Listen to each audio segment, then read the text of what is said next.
자, 우리 오늘은 사도행전 14번째 시간, 닫힌 문 옆에는 반드시 열린 문이 있습니다 라는 제목으로 하나님의 말씀 함께 나눠보도록 하겠습니다. 여러분, 어떤 한 개인이나 혹은 회사, 이 어떤 인류의 역사 같은 것들을 보면 전혀 계획하지 않았던 일에서 엄청난 일, 엄청난 사건이 벌어지는 경우들이 종종 있습니다. 그 중에 제가 하나의 사례로 갖고 온 이야기는 우리가 여러분들도 아마 자주 쓰는 아이템일 거예요. 바로 포스트잇이라는 거 있죠. 이 포스트잇의 발명 이야기가 있어요. 여러분들도 대충은 아실 수 있는데 제가 한번 간략하게 어떻게 이 포스트잇이 발명되었는지 얘기를 해드릴게요. 1968년도에 미국에 3M이라는 회사가 있었어요. 근데 그 회사가 아주 초강력 접착제를 한번 만들어 보려고 열심히 돈을 투자해서 이제 연구를 했어요. 그런데 이 프로젝트가 진행이 다 끝나고 결과물이 나왔는데 그 완성된 접착제가 이 사람들이 기대했던 것보다 접착력이 너무 약한 거예요. 너무 접착력이 어중간한 거예요. 그러니까 회사에서는 이번 프로젝트는 우리가 실패했다. 실패한 프로젝트다. 이렇게 정의를 내리고 이 프로젝트의 담당자였던 스펜서 실버라는 분은 굉장히 마음이 많이 낙심되고 속상했어요. 그런데 이분의 동료 가운데 아서 프라이라는 사람이 한 분 있었어요. 제가 사진은 다 이분들이 이제 나이 들어서 이제 찍힌 사진들인데 젊었을 때는 이제 달랐겠죠. 근데 이 아서 프라이라는 사람은 이제 성가대원이었는데 이분이 성가대니까 찬송가 이렇게 놓고 부르잖아요. 근데 늘 그 찬송가 이제 다음에 부를 찬송가가 뭔지 거기다 책갈피를 껴놓는데 이 책갈피가 자꾸 떨어지는 거예요. 너무 귀찮은 거죠. 좀 부르려고 하면 이 종이가 쑥 떨어지니까. 이게 불편한데 이 아스프라의 머리에 딱 생각이 하나 든 게 우리가 그 접착제를 한번 써보면 어떨까? 왜냐하면 이 접착제는 접착력이 있기는 한데 그렇다고 완전히 붙는 건 아니고 그리고 여기에는 장점이 하나 있었는데 붙였다가 떼도 자국이 남지 않는 그런 장점이 있었거든요. 그래서 이 아서프라이가 스펜서 실버를 찾아가요. 야, 우리 이거 한번 해보면 어떨까? 이거 가지고 이거 한번 만들어보자. 그래가지고 그 실패했던 그 어중간한 접착력을 가진 그 접착제를 가지고 이 사람들이 1977년도에 이름이 프레스 앤 필이라는 이름으로 만들어요. 그리고 이게 1980년이 되면서 우리에게 익숙한 이름이었던 포스트잇이라는 이름을 붙여서 처음으로 상용화가 되고 이게 엄청난 돈방석에 그들을 앉혀준 거예요. 이런 스토리가 있어요. 근데 여러분, 이게 이 어떤 제품 개발에만 있는 게 아니라 사실은 여러분들이 유튜브나 인스타그램이나 책이나 이런 데서 보는 성공한 사람들의 이야기도 사실은 비슷해요. 제가 여러분 만날 때 저는 자기계발서, 어떤 위인전기, 누가 성공했다 이런 이야기만 있으면 열심히 찾아봤어요. 왜냐하면 저는 너무 성공하고 싶었거든요. 너무 유명해지고 싶었고 너무 대단한 사람, 영향력 있는 사람이 되고 싶었어요. 그래서 그런 훌륭한 사람들은 비결이 뭘까 이런 걸 찾아보고 그런 책도 봤는데 요즘은 여러분 제가 어떤 생각을 하게 된다면 그 사람들의 그 일대기를 보면 이 사람들이 계획한 대로 치밀하게 다 준비해서 뭔가 대단한 대업을 이루고 성공한 것처럼 보이지만 사실은 어떤 한 사람이 성공하는 데 있어서는 인생 속에서 미처 계획하지 못했던 부분들, 미처 생각하지 못했던 분들에서 그런 데서 기회가 생겨서 성공하는 경우가 사실은 훨씬 더 다반사예요. 그런데 성공하고 난 다음에 나의 어떤 일대기, 내 과정들을 회고하면서 마치 그런 것들이 계획적으로 이루어진 것처럼 보이게 책을 쓰는 것뿐입니다. 여러분, 하나님이 일하시는 방법, 하나님의 일도 이와 비슷해요. 우리가 하나님께 열심히 기도하고 무언가를 간절히 구하지만 우리의 생각과 나의 계획대로 일이 풀리기보다는 내가 생각하지 않았던 길, 전혀 뜻밖의 방향으로 일이 흘러가는 경우가 너무나도 많아요. 저도 처음부터 여러분 나이 때 목사가 되려고 생각하지 않은 사람이었거든요. 저는 원래 전자공학과를 공부하고 저는 벤처기업, 우리 땐 벤처기업이었죠. 요즘은 스타트업이라고 하는, 저는 그런 창업을 하고 싶었던 사람이었어요. 그렇기 때문에 여러분, 근데 저도 제가 계획했던 대로 인생이 풀리지는 않았어요. 그렇기 때문에 여러분, 크리스천들은, 하나님을 믿는 사람들은 항상 겸손해야 돼요. 왜냐하면 인생의 주관자는 내가 아니라 하나님이시다라는 것을 우리들은 잊지 않아야 되기 때문에 그렇습니다. 오늘 우리가 이렇게 읽은 이 사도행전의 이야기들을 쭉 보면 어쨌든 여기에서 주인공 이제 사도 바울이라는 사람이 나오잖아요. 이 사도 바울은 여러분 굉장한 엘리트였습니다. 굉장히 집안도 가문도 좋고 그리고 공부도 잘했고 그 당시에 가말리아라고 하는 유명한 스승 그 문화생으로 공부한 사람이었어요. 그러니까 뭐 당시 유대인 중에서는 최고 엘리트였죠. 자, 그런데 우리 가운데서도 엘리트가 있나 모르겠네. 엘리트라고 불리는 사람들의 여러분 특징이 뭔지 아세요? 여러 가지 특징들이 있죠. 뭐 건방지다, 교만하다, 뭐 많지만 나쁜 거 빼고 엘리트들의 특징은 여러분 그런 거 아니에요? 굉장히 계획적이고 굉장히 체계적이에요. 이 사람들 보면 아주 그렇잖아요. 여러분 주변에서도 공부를 잘하고 좀 똑똑한 애들은 굉장히 자기 일과와 자기 계획들에 맞춰서 잘 움직여요. 그러다 보니까 이런 친구들이 대체적으로 공부도 잘하겠죠. 왜냐하면 스케줄대로 해야 할 일들을 딱딱 하니까.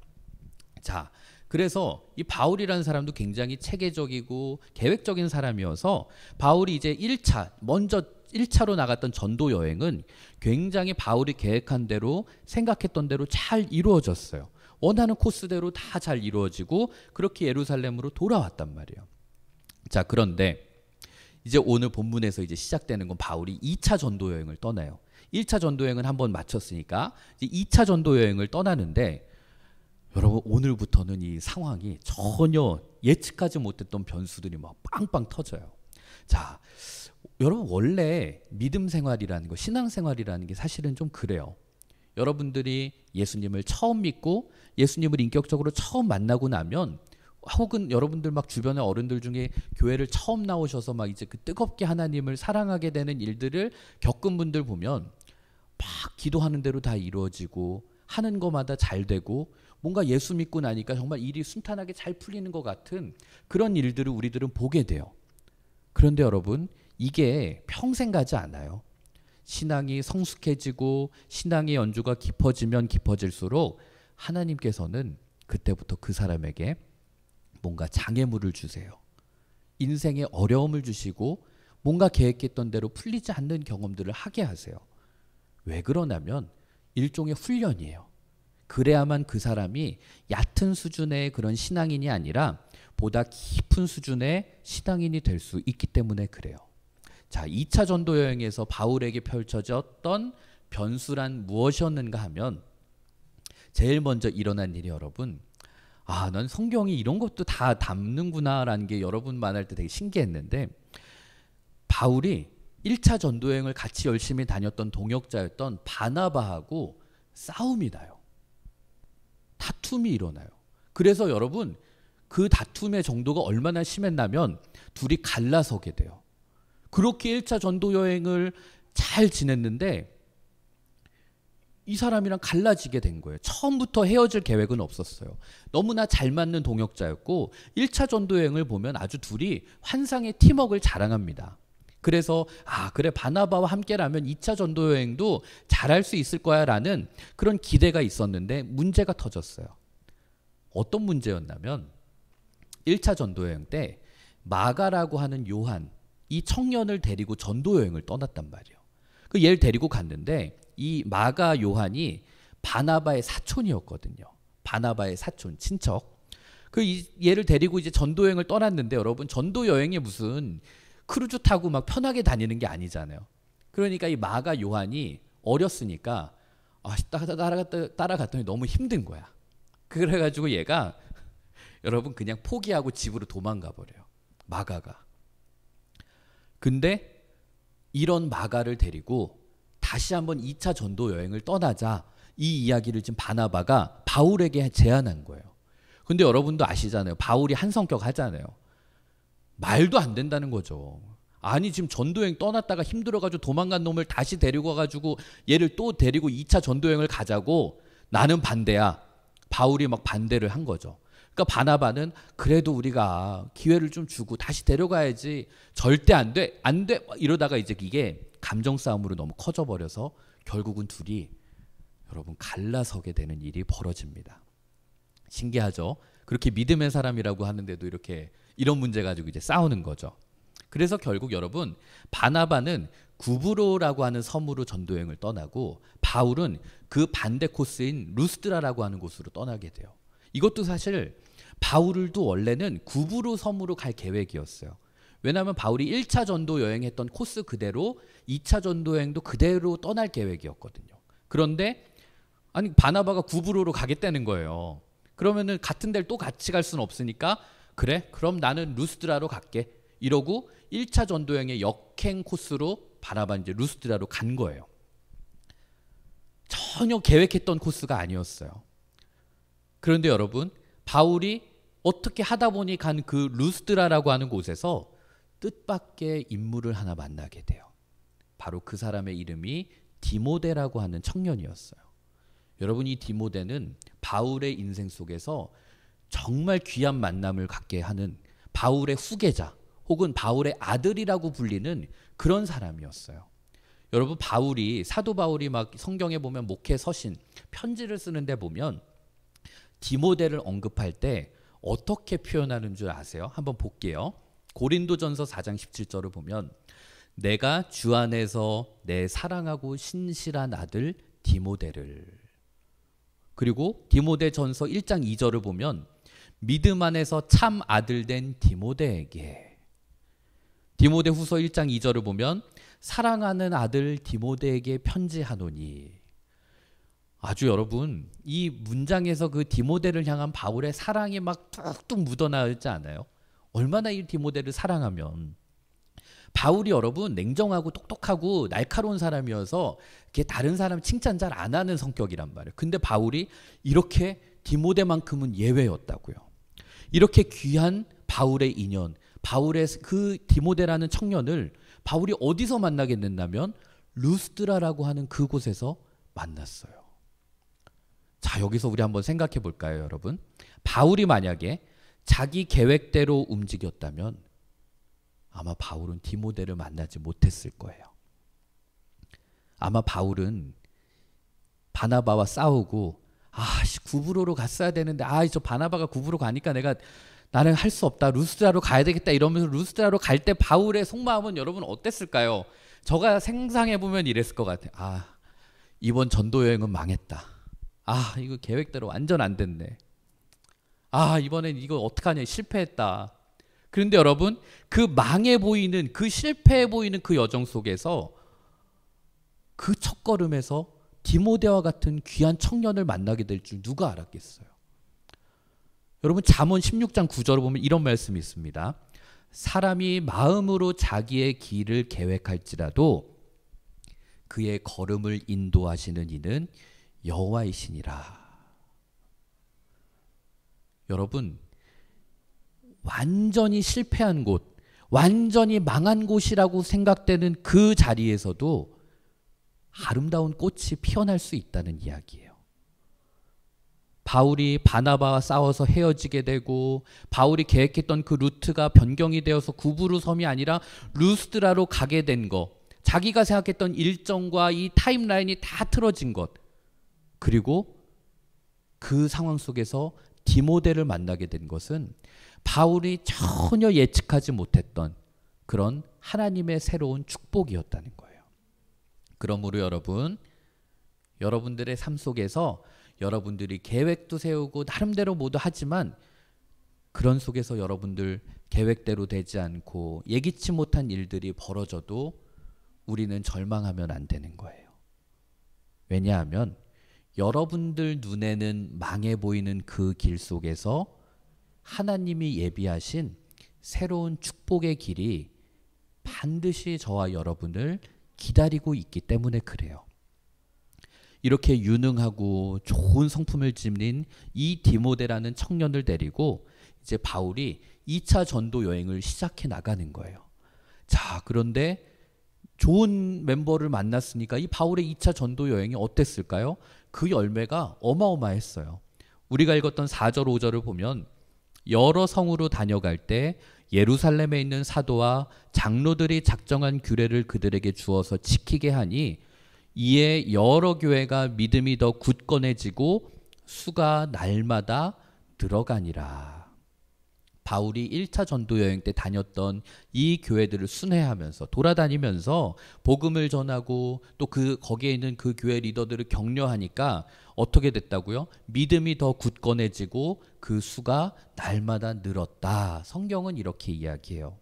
자, 여기까지만 보면 여러분 완벽한 이야기고 너무 좋은 이야기예요. 여기서 끝나도 될 것 같아요. 그런데 6절에서부터 굉장히 신비로운 일이 벌어지는데 이 이야기를 다룬 어떤 책에서는 이 부분을 보면서 이런 표현을 썼어요. 오늘 제목에도 나오는데 열린 문과 닫힌 문의 법칙이 나온다. 이런 이야기를 해요. 이 표현이 왜 나왔냐면 요한계시록 3장 7절에 보면 하나님을 어떻게 묘사하냐면 이렇게 묘사해요. 거룩하고 진실하사 다윗의 열쇠를 가지신 이 곧 열면 닫을 사람이 없고 닫으면 열 사람이 없는 그가 이르시되. 무슨 말인가 하면 하나님은 문을 열기도 하시고 문을 닫기도 하는 분이다 라는 말씀이에요. 그런데 우리들의 신앙생활의 대부분은 여러분, 우리는 열린 문에 초점을 맞추고 신앙생활을 해요. 그래서 저와 여러분의 기도를 자세히 보면 우리는 늘 하나님 저에게 이 닫힌 문을 열어주옵소서라는 기도를 하죠. 그래서 우리 삶 속에서 어떤 일이 어떤 문이 활짝 열리면 우리는 아멘 할렐루야를 외치고 어떤 문이 확 닫히면 우리는 자동적으로 하나님 제 인생에 왜 이런 어려움을 주십니까? 하나님 왜 제 인생이 막히게 하십니까? 이렇게 말해요. 그런데 여러분 하나님의 성품은 사랑이세요. 하나님은 사랑이신 분이에요. 그래서 하나님이 문을 열어주시는 거에 담긴 그 사랑 못지않게 닫힌 문 속에서도 하나님의 사랑은 담겨 있다는 거예요. 자, 예를 들어 볼게요. 여러분들이 만약에 살아가면서 뭐 그냥 편하게 얘기할게요. 뭐 중고등학생들도 요즘 뭐 너무 좋아하는 남자가 있어. 너무 좋아하는 여자가 있어. 아, 얘를 만나야 돼. 아, 얘가 왠지 내 인생에 진짜 하나님이 나에게 보내주신 짝인 것 같고 사람인 것 같아. 근데 사실 걔가 좀 이상한 애야. 그러면 그걸 알아야 되는데 몰라. 눈에 뭐가 씌워서. 그럼 하나님이 어떻게 하실까? 그럼 하나님은 그 문을 그 사람의 관계를 막아버리시는 거예요. 여러분들이 만약에 어떤 대학을 가려고 그러는데 하나님이 그 대학의 문을 막아버리셔. 그럼 우리는 막 하나님을 향해서 원망이 터져 나오죠. 하나님, 제가 이 대학을 가서 하나님의 영광을 돌려야 되는데, 아, 저에게 이 대학의 문이 열려야 되는데. 근데 여러분, 나중에 시간이 지나고 보면 그때 하나님이 그 대학의 문을 막으신 것이 축복이 되는 순간들이 온다는 거예요. 그렇기 때문에 여러분들이 기독교인으로 신앙생활을 해 나갈 때 그리고 하나님의 인도하심을 받는 삶을 살려고 할 때 이 열린 문과 닫힌 문의 법칙을 잘 이해할 수 있어야 돼요. 어떤 문은 여러분들이 그냥 아무리 두들기고 열려고 해도 아무리 애를 써도 안 열려요. 반면에 어떤 문은 여러분들이 두드리지도 않았는데 그냥 확 열리는 문도 있고요. 신앙생활을 하다 보면 이런 상황들이 온다고요. 그럴 때 우리들은 어떻게 해야 될까요? 우리 어른 예배는 오늘 결단 찬양이 이 주님 말씀하시면이에요. 이 가사에 그 답이 있어요. 주님 말씀하시면 내가 나아가리다. 주님 뜻이 아니면 내가 멈춰서리다. 간단해요. 주님 말씀하시면 내가 나아가고 주님이 뜻이 아니면 내가 멈춰서는 거. 여러분 이거예요. 그런데 이 간단해 보이는 진리, 이 간단해 보이는 사실이 우리들에겐 너무 힘든 일이에요. 그게 문제잖아요. 우리가 알아요. 근데 삶에선 이게 잘 작동하지 않아요. 주님께서 문을 여시면 우리는 막 안 가겠다고 버티죠. 반면에 주님이 문을 닫으시면 기어코 그 문을 들어가겠다고 막 두드리잖아요.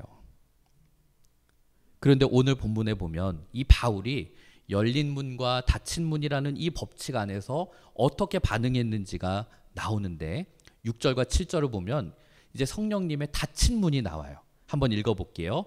성령이 아시아에서 말씀을 전하지 못하게 하시거늘 그들이 부르기아와 갈라디아 땅으로 다녀가 무시아 앞에 이르러 비두니아로 가고자 애쓰되 예수의 영이 허락하지 아니하시는지라.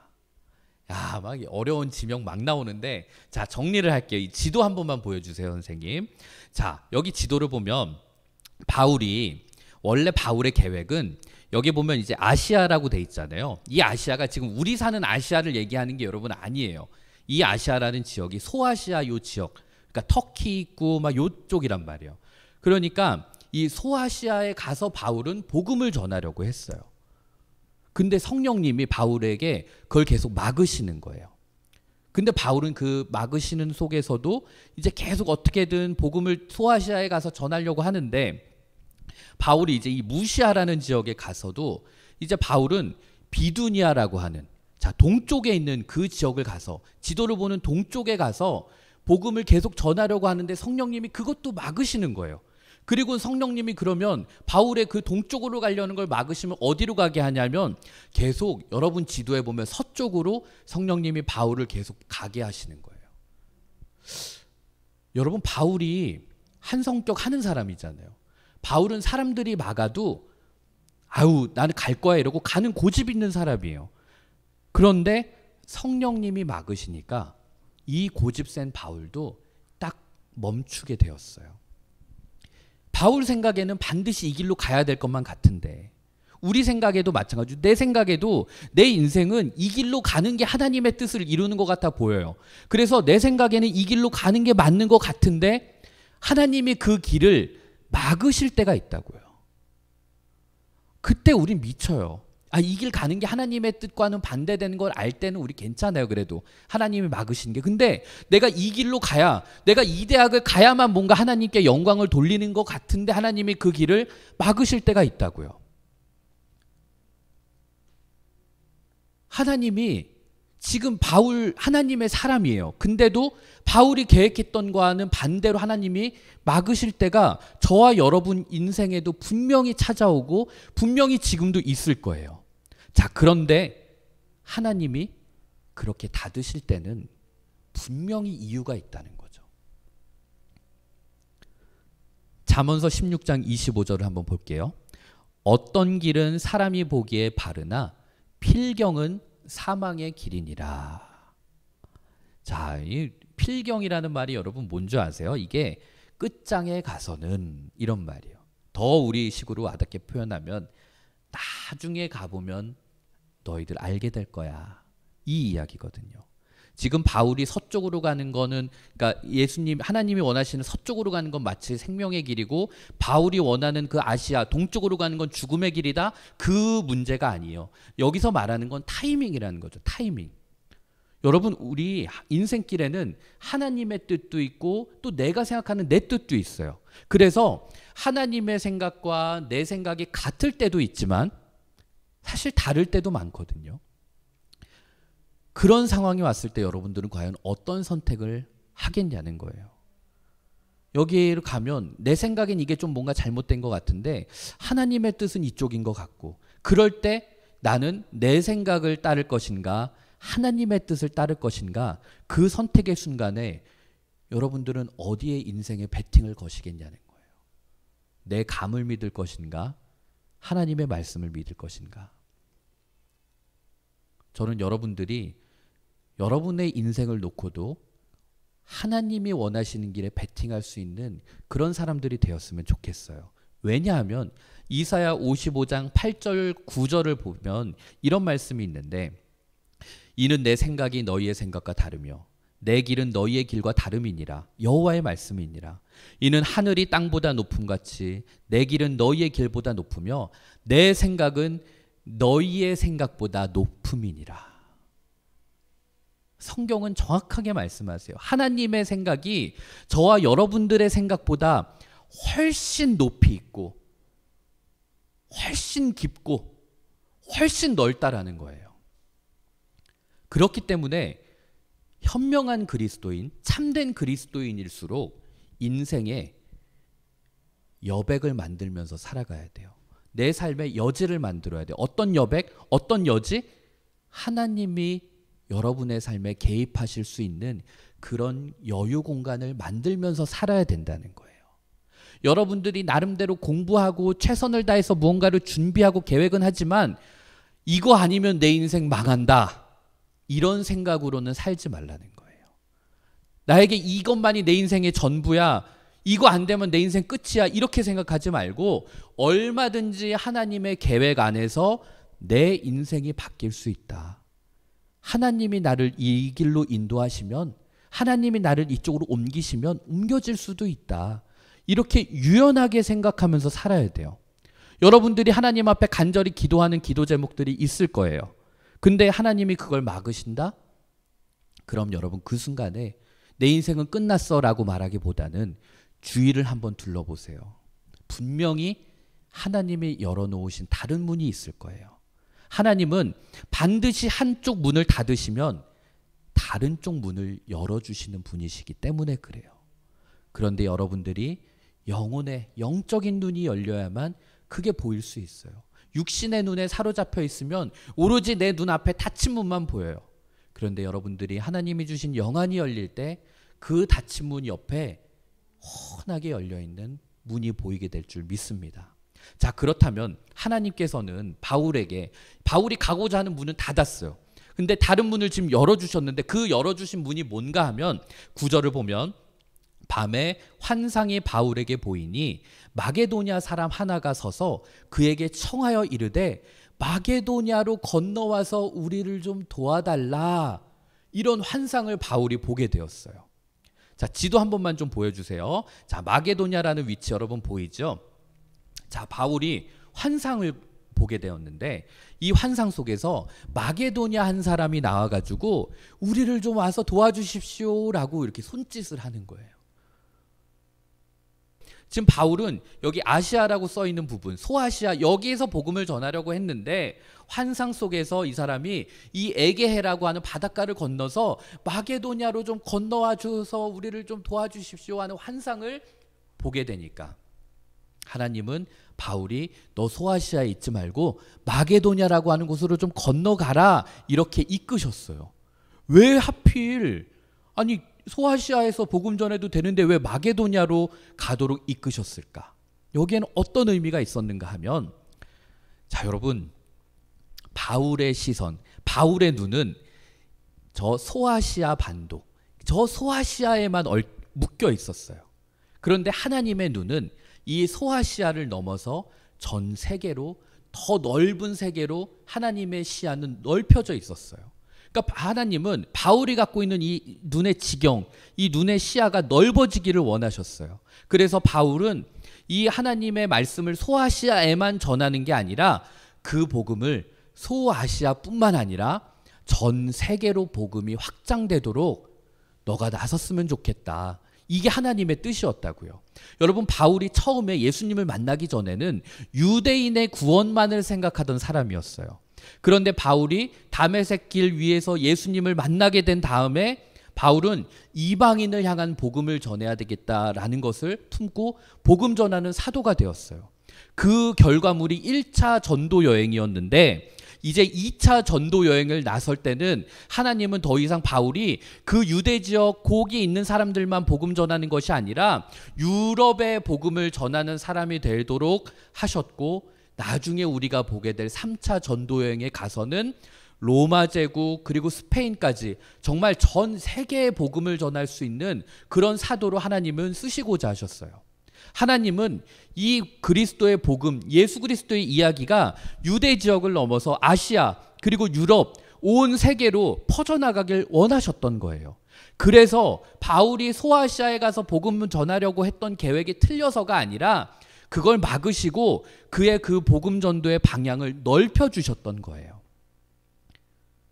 결국은 그렇게 퍼진 복음이 여러분 미국을 거쳐서 그리고 결국은 오늘 우리들에게 이 땅까지 전해져 올 수 있었던 거예요. 여러분, 하나님이 바울의 그 뜻을 막으셨어요. 잘못돼서가 아니었어요. 하나님은 더 큰 뜻이 있었다고요. 그런데 이렇게 뜻을 막았을 때 바울이 여러분 어떻게 행동했는가 하면 10절을 한번 볼게요. 바울이 그 환상을 보았을 때 우리가 곧 마게도냐로 떠나기를 힘쓰니 이는 하나님이 저 사람들에게 복음을 전하라고 우리를 부르신 줄로 인정함이러라. 사도 바울이라는 사람이 왜 하나님께 그렇게 쓰임 받았는가? 여기에 나오는 거예요. 자기가 생각했던 계획과 자기의 어떤 방식, 이 모든 것들이 하루아침에 물거품이 되어버렸어요. 그럼 여러분 실망하고 낙심하고 속상했을 법도 한데 바울은 여기에 낙심했다, 절망했다, 서운했다, 섭섭했다 이런 말이 하나도 없어요. 바울은 그 환상을 보자마자 단박에 순종합니다.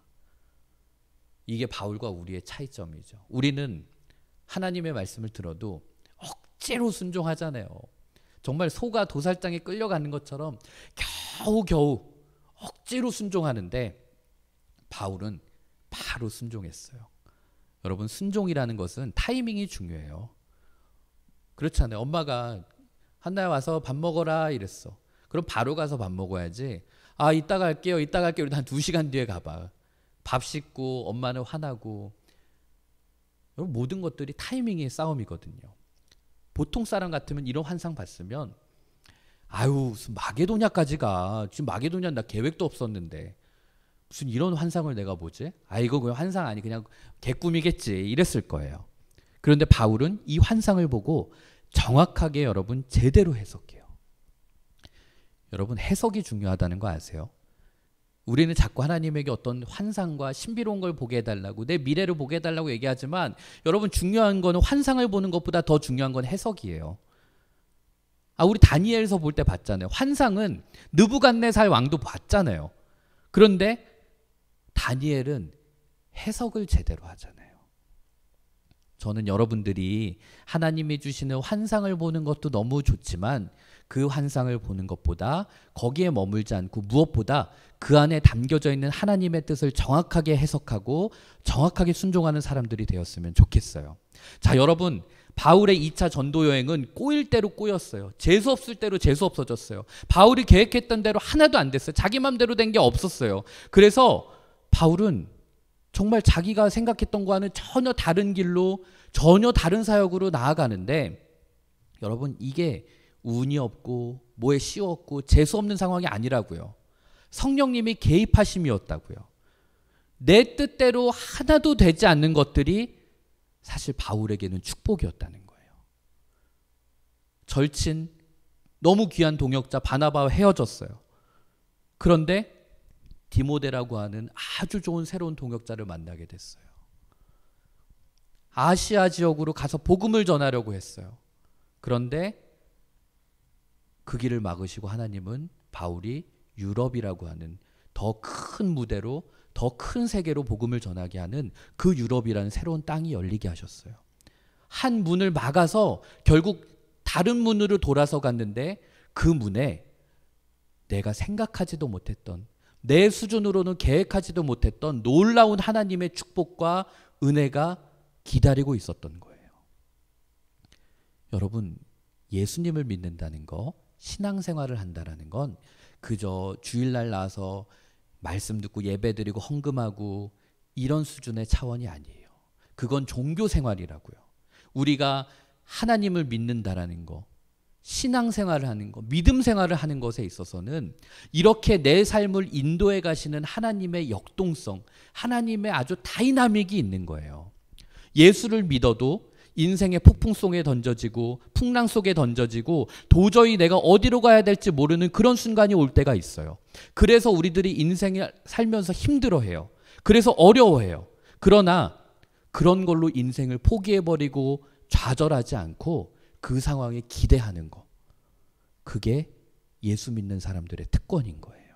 이런 혼란과 변수들, 내가 예상하지 못했던 일들 속에서 하나님이 내 인생을 통해서 무언가 내가 생각하지도 못했던 것들을 예비하고 계시는구나. 그걸 계획하고 계시는구나. 그럼 내가 여기서 좌절하고 포기하고 낙심하는 것이 아니라 하나님이 내 삶을 어떻게 쓰실까 기대해 봐야 되겠다. 이 생각을 품는 거. 여러분의 기대대로만 되면 그냥 그건 여러분 수준에서 끝나는 인생이에요. 그러나 하나님의 계획대로 여러분들의 인생이 풀리기 시작하면 여러분들이 상상하지도 못했던 일들, 여러분들의 능력으로는 계획하지도 못했던 일들이 하나님이 우리를 쓰신다라는 거죠. 그래서 제가 너무 좋아하는 말씀인데 로마서 8장 28절, 우리가 알거니와 하나님을 사랑하는 자 곧 그의 뜻대로 부르심을 입은 자들에게는 모든 것이 합력하여서 선을 이루느니라. 아멘. 여러분이 살아가는 인생길에서 열린 문도 있고 닫힌 문도 있을 거예요. 여러분들을 행복하게 하는 일들도 있을 거고 여러분들의 마음을 아프게 하는 그런 닫힌 문도 있을 거예요. 그러나 여러분, 시간이 지나고 다시 한번 이 모든 것들을 다 끼워 맞춰보면 모든 것이 합력하여서 가장 최상의 것을 이루는, 선을 이루는 하나님의 퍼즐이 완성될 거예요. 하나님은 신실하신 분이에요. 지금도 저와 여러분을 불꽃 같은 눈동자로 지켜보고 계세요. 그리고 우리 하나님은 실수가 없으신 분이에요. 실수처럼 보이는 그 일마저도 완벽하게 우리의 삶을 계획하고 계신 그분, 그 하나님이 저와 여러분과 함께하고 계시고 그 하나님이 저와 여러분이 믿고 있는 그 하나님이신 줄 믿습니다. 자, 우리